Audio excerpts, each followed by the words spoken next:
welcome to Today in Woburn. I'm your host, Samantha Stone, and today we had planned to do an episode to celebrate Pride Month and everything that it means, but we've had some special circumstances that have made it even more important that we hold this today. And so I want to very much thank our guests who've joined me, including Mayor Scout Galvin and several folks who are prominent in our community for talking about what Pride means and also talking about some of the situation that we face ourselves in over the weekend. I want our LGBTQ community to know that they are welcomed in our community. And I think it's really important that we're getting together. And I'm so grateful that we had this planned, and for a couple of extra folks who have joined us last minute, I thank you very much for your time. So before we get into general business, we've got Mayor Scout Galvin on, and I'm going to start our discussions with you today, as we usually do. Thank you for joining us again. We do have some things that are more general city business, but before we do that, over the weekend, we did have an incident with the pride flag being cut down. And I'd like to just give you an opportunity to talk a little bit about what you want the person who did this to know about what that means for our community.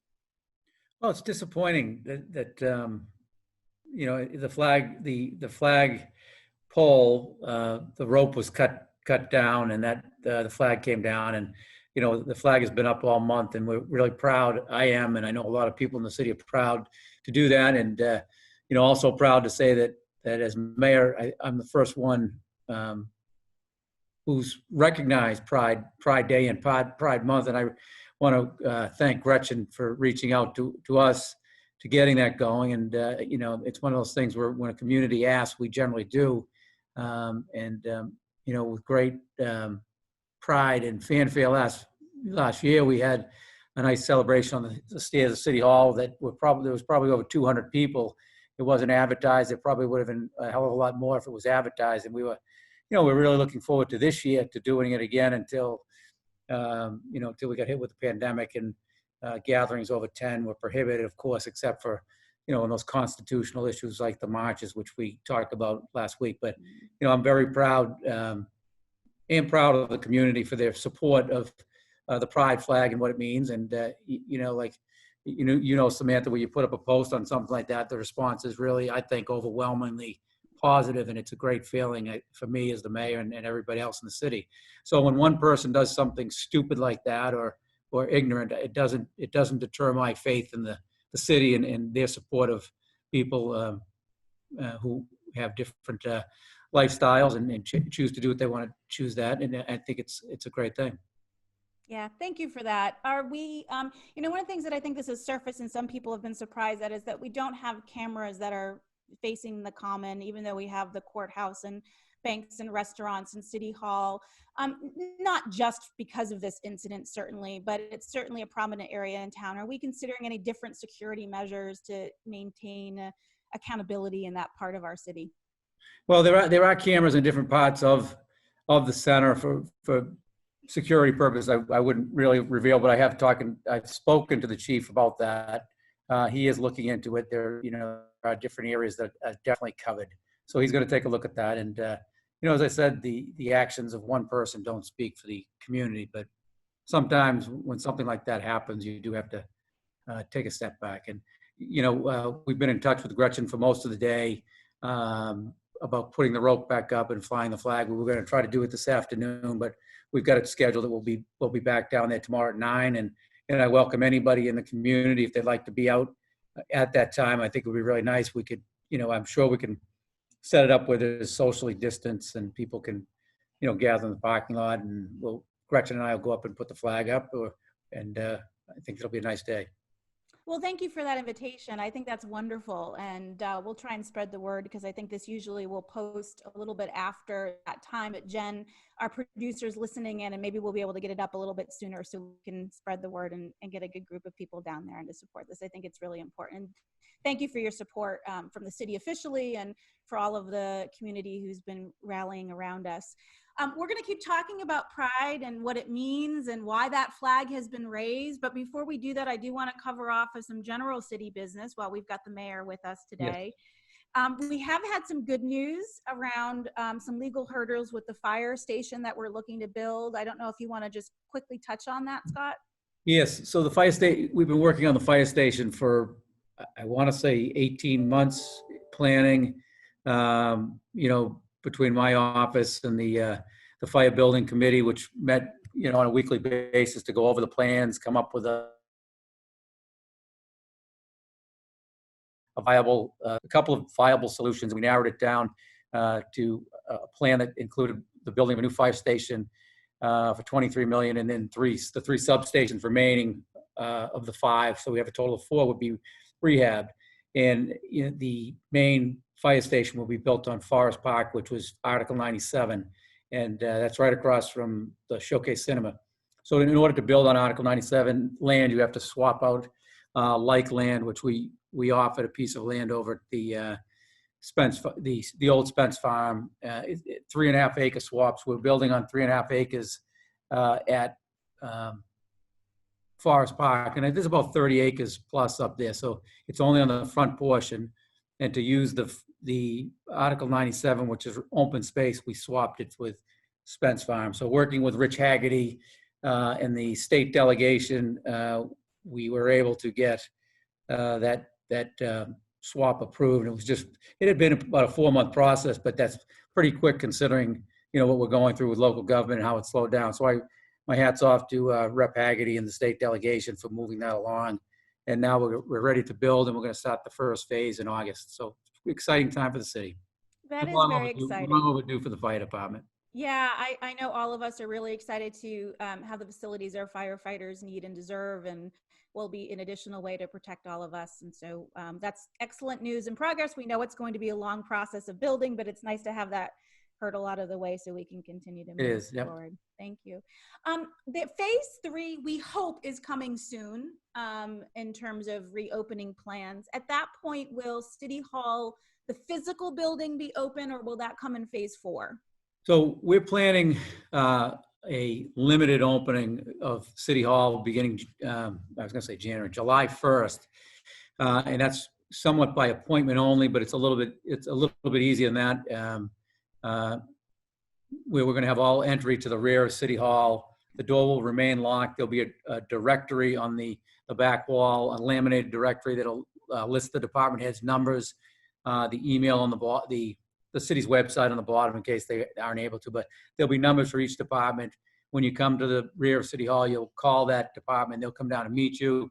We have a conference room that's divided up into 3 separate cubicles where the department head will meet with the resident in that area, discuss what they need. If it's whatever it is, bill pay or permit, they'll meet there and then be on their way. So everybody who does come to City Hall will be required to wear a mask.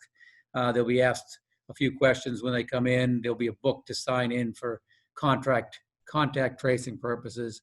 And that will be our phase 3 limited opening, which we'll do for probably 2 to 4 weeks to see how things go, and then go on to the next phase of a more moderate open City Hall. So we're excited about it. Thank you. And I know that all of the services really are available in other ways, but I know there are residents who are eager to see their friendly faces again, and we appreciate that update and letting us know what that process, and are comforted by the fact that there will be contact tracing should it be needed. Hopefully it will not, but there's some good safety measures being put in place both for staff and residents. Right. Excellent.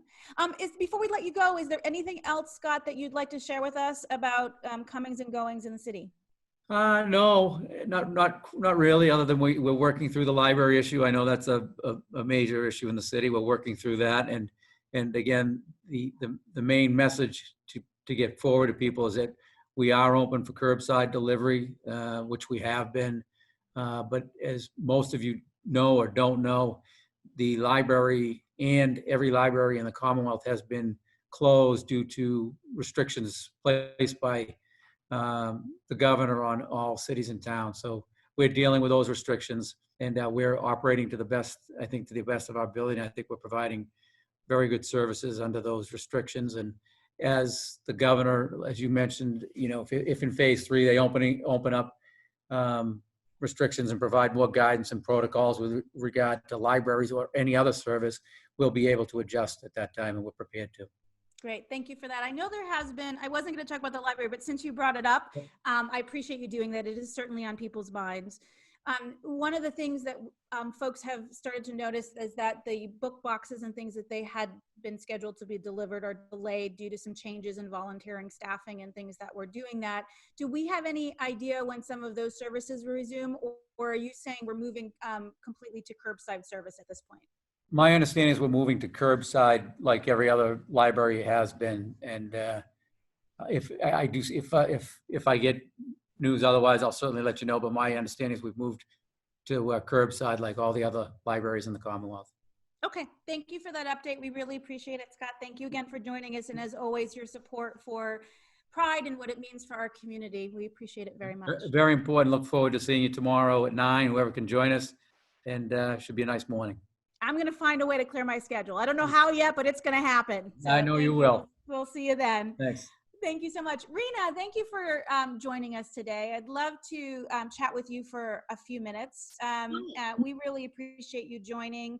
You know, one of the things that was lovely about yesterday to me was when the flag was cut down, there was this immediate community action that you helped to spearhead to make a very strong statement to our community that it's not okay. And the principles and what that stood for, we still believe in, and so much positive support and beautiful work. Tell us a little bit about that. I think it was an intentional act of hate, and it really felt hurtful and painful to me. As a queer woman, I'm engaged to a trans woman. My 8-year-old son is trans, and it really felt just shocking. And I felt immediately that our community needed to see that we would not be silenced or erased. And particularly that the more vulnerable folks in our community needed to see that we would stand up and fight. I am a teacher, I am a parent, and as an educator of, younger people in my life, I talk a lot about being an upstander and not a bystander, and about using my actions and my voice to stand up for people who have less privilege, who have less ability to act than I do. And as soon as I saw it, I said to my kids, we're doing something now. And I immediately texted Gretchen, and we pulled out, whatever cardboard we could scrounge up, and we had some extra stuff around the house. I messaged a friend who I knew had these little mini flags. I said, hey, meet us downtown. We gotta do something now. Well, I thank you for that, because it was, I think, a really important, in addition to whatever comfort it provided for you and your family, it provided a lot of other families and a lot of other advocates and supporters comfort as well to see that and to know that our voices are strong and clear on this issue. And thank you for doing that. That was really powerful and beautiful artwork. And it was lovely to see. I was a couple hours away and couldn't come down, but I saw all the photos, and I was so eager to drive through the downtown to see the work when I got back into town. So I thank you for that. For the person who did cut down the flag, what do you want them to know? I want them to know that we are still here.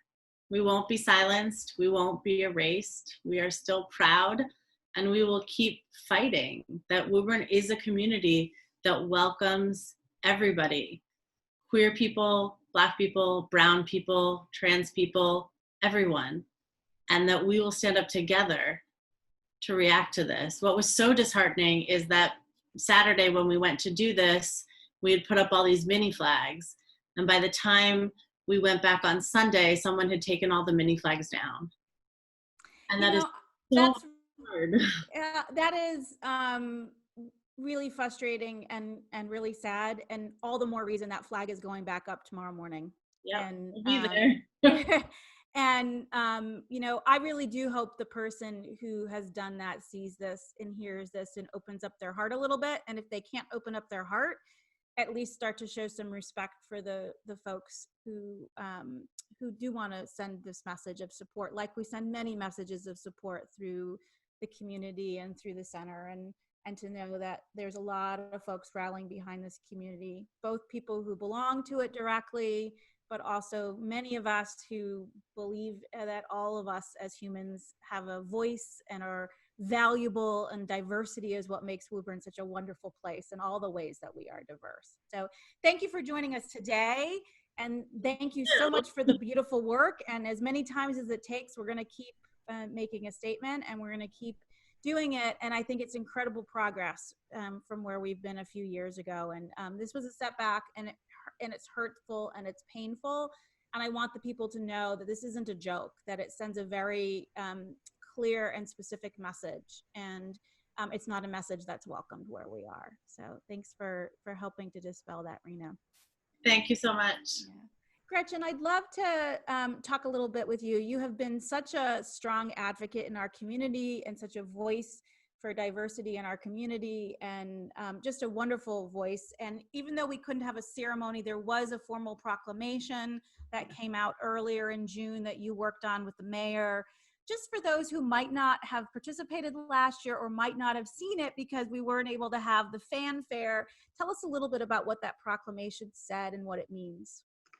So the proclamation said, well, last year we had a proclamation that said that June 1st was Pride Day. So this year we were able to say that June is Pride Month, which is really, it's really a significant change. We also made sure that, so the mayor made sure to add, that the Black, Indigenous, Brown, people of color, anyone ever, that this is, Pride is also a celebration, and we're standing up for the people that also are marginalized and are not heard. And so, kind of it felt right in a way to kind of give space, because I think a lot of Pride events have given space this year, which was necessary. And, as disappointing as it is to not have an event, it felt right this year anyway. So, but it was nice to have that proclamation, which was more inclusive. We did actually have money this year. Boston Pride, we had a grant from Boston Pride, so we actually had money to have a more fun event. So that money will be used next year. But we also did just use the money, and a new flag is being hand stitched as we speak. So it will have the trans colors, it will have the brown and black stripes. So we will have, not for tomorrow, but we will have an even better flag to put up anyway next year. I love that. And you cannot tell in the video, I'm certain, but behind me, I actually have a little trans flag that I keep pinned up on my bookshelf. So certainly near and dear to my heart. And I'm so excited to hear that there's some money to invest and make it even better and even more of a joyous occasion, because this is really what this is. This is a celebration. Yes. And it's a recognition, and it's a community coming out and supporting people who maybe like them or maybe very different from them, and that's okay. Yeah. One of the things that you are very involved with, Gretchen, is the Spectrum Club at the high school. Not everyone yet understands or knows what that is. Maybe you can tell us a little bit about that. Sure. So Spectrum Club is a gender and sexuality alliance. It is, a student-run club. And what we've done is we've done a lot of activities to engage the staff. So the students have given professional development opportunities for the staff. We celebrate awareness days. So, National Coming Out Day, Day of Silence, World AIDS Day. We have a website that gives a lot of great information. But the biggest event that we do is the GSA prom, which last year we had 11 high schools attend, and this year was going to be 17. So it was really disappointing that we had to cancel because it was on March 13th, so we couldn't have it. But, last year I think about 150 students attended last year with 30 staff. And this year I think we're looking at close to 200 students. Because not every student is comfortable attending a prom. Not every student feels welcome. Not every student wants to be stared at, or they don't want to hear they're the cute couple. They just want to be a couple, or they just want to be dressed as they want to be. They just want to enjoy themselves, and it's not always safe and comfortable. It's not always safe and comfortable because parents are not always allowing it, or your peers not always allowing it to be. And so it was a really important dance. There isn't much evidence of many of these dances happening at high schools. In Chicago, there is one, but a lot of the events like this are happening in community centers. So, but that's these a wonderful event. And one of the reasons I want to make sure people understand why this is so important is there is a lot of data about depression and anxiety and suicide attempts and things for young people who are finding their way in the world. And as much as many of us want to be accepting and many of us want to be loving and caring, that's not always the environment that people are finding themselves in. And so the flag raisings, the proms, the pride time periods, the other events that you did are particularly important for teens who are very vulnerable to so many things in their lives at that point. No, especially right now when students don't have school, because sometimes school is a safer place for some, and for some students that are at home and unable to express themselves as they want to during this time. I thought it was really important that I continue holding meetings, and so I think I held over 40 meetings for students, and I invited students from other high schools to attend. So that was really important because the students really need the support. A lot of the support that they may access at school just is not available at home. But it's not to say that school can be the perfect place for students either. Sometimes it's just not. Yeah, for students of all kinds. School can be tough, home can be tough, home can be wonderful and still tough, right? All of those things can still exist and it can be still hard. We're all finding ourselves throughout our whole lives, but particularly as teenagers, and we're learning and exploring about ourselves, and that's difficult.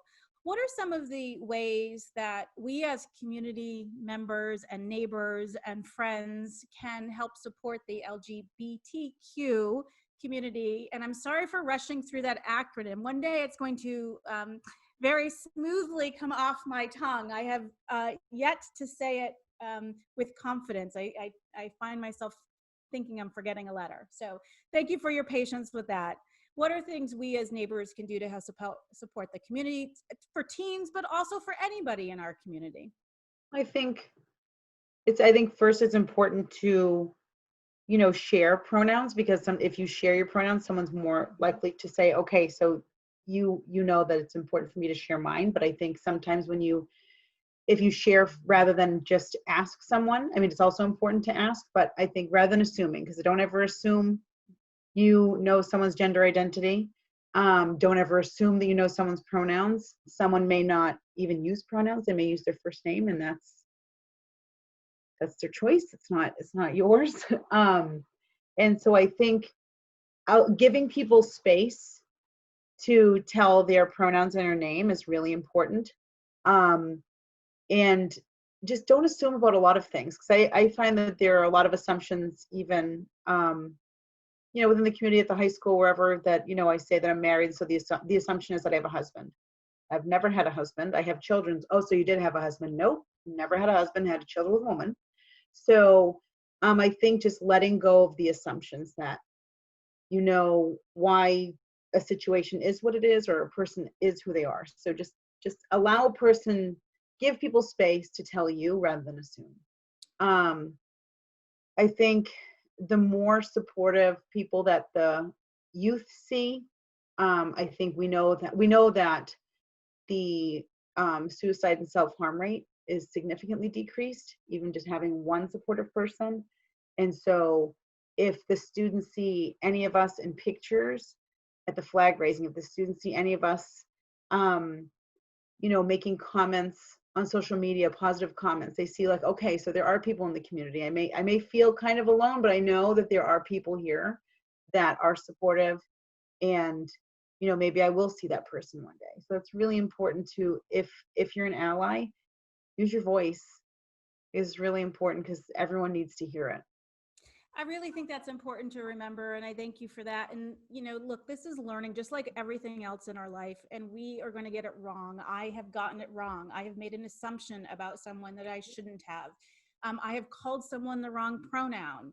And all I can do is be responsible for that and acknowledge it and try and learn. So when I make a mistake, to figure out what that mistake was and try not to do it again. And I think if we continue to do that as a community and we continue to grow and learn and support each other, it's going to be a really welcoming environment for families and individuals of all types. And I know as I've been doing a lot of learning about the trans community in particular, which, I haven't had a lot of exposure to in my growing up. It was something that wasn't discussed. And so I've been trying to learn a lot, and I'm still learning, and I have a lot way to go, but I'm really excited about the people that I meet and the stories that they share and the comfort that they're starting to have. And the most important thing, Gretchen, I think, as you described, is to just be open and try not to assume anything and learn and enjoy each other, and tell stories and joke and include and do all the things that we would do otherwise. It's not always about something special and different. It's, being inclusive to people of all different perspectives. So, thank you so much for joining us, Gretchen. Before we move on to Katherine, is there anything else that you'd like to add? I would love if anyone could attend tomorrow, and I think I would love to hear. We're also going to have a meeting on July 1st. We'll have a Woburn Pride meeting on July 1st, just to see if anyone wants to add anything to what we should be doing or what we could be doing. So I'm going to put it on the Woburn Residents Facebook page, and I will share that information with you as well. Excellent. I appreciate it. And look, we all look better with a little rainbow and color. So it's, one of the best parts of this movement is that we get to show lots of creativity and personality, as the signs that went up yesterday as that flag has been down marked. And it's a really great opportunity to shine that creative.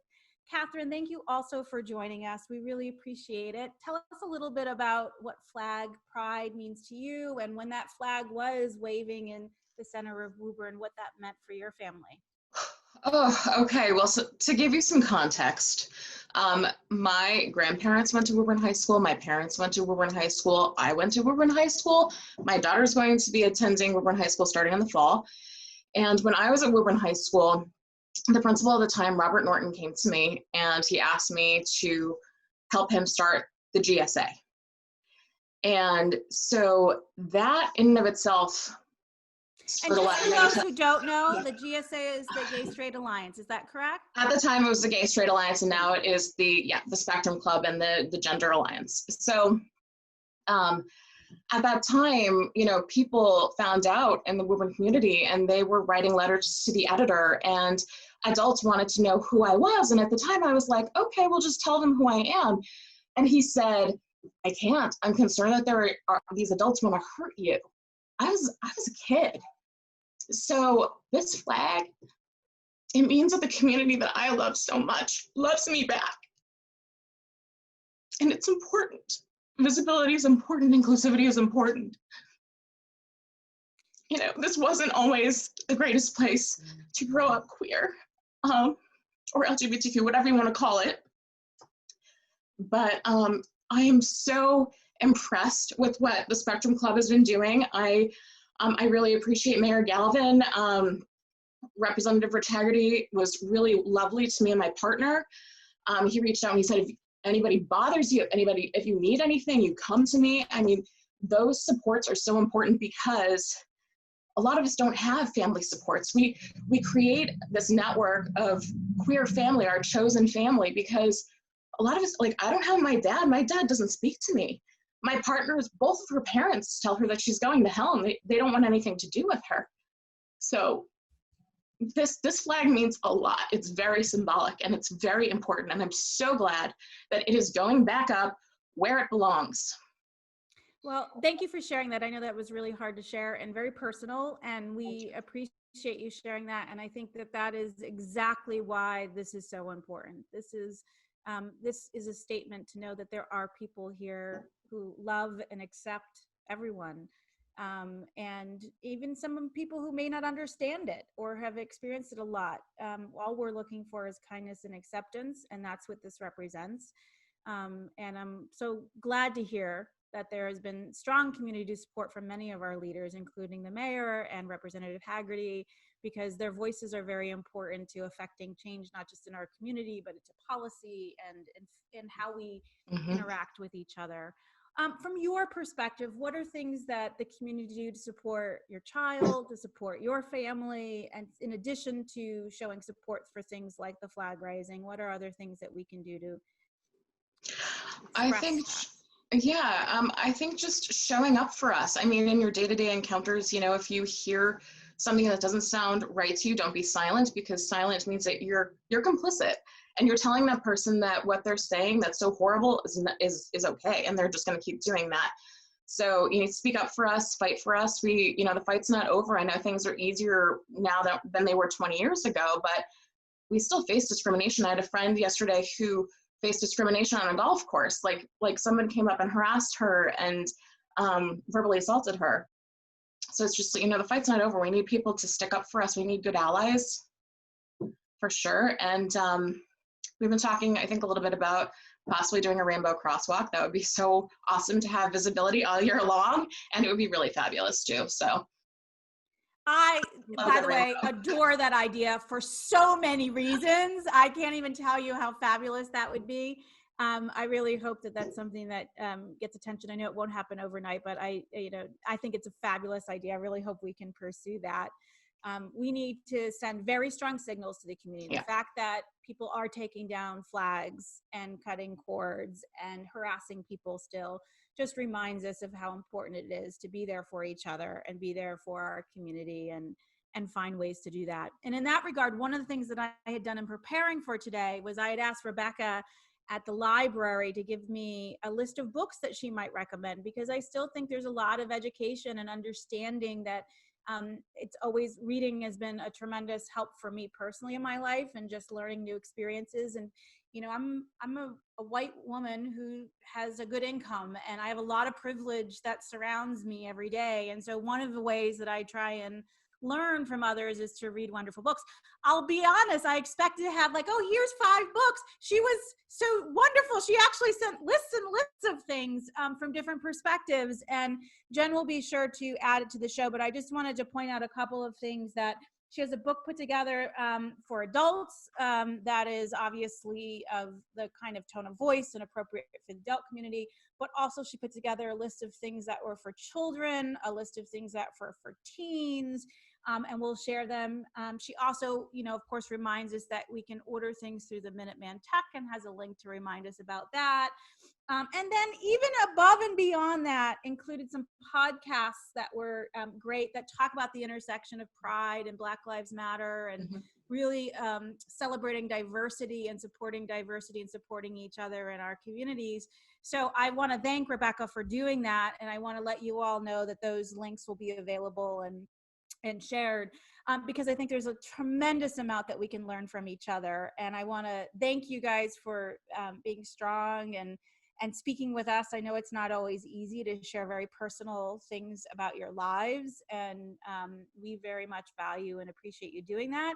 I'm excited to see that flag go back up again. And I know there are many, many, many in the community. I saw, Gretchen, I saw a post that you had put out there, and was, I'll be honest, a little worried about what comments were going to be put on that. And I was afraid we'd have a lot of negative thoughts and things that streamed in there. And luckily, it just proved there's a lot more good than negative, and that hopefully this is a person and a very, very small representation of the community that we serve that is stubbornly trying to hold us back, but that it is not by any stretch how most people who live here feel. So thank you all for joining us. Thank you for watching. I want to remind you, as always, to be there for each other, be kind, be understanding. If you don't understand something, ask, learn, read, grow, explore. There's so many wonderful resources, even with our library closed, that we can access.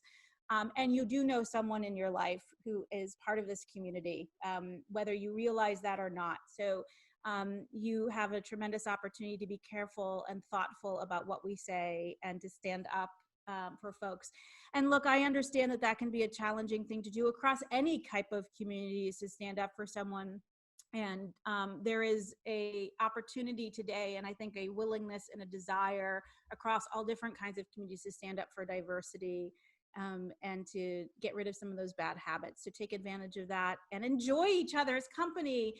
Pride is not only about recognition, but it's about joy and celebration and creativity, and recognizing that we all have something different to bring to our community. I'm so grateful that all of you joined me to share your part of who you are and part of what you bring to us. Thank you again.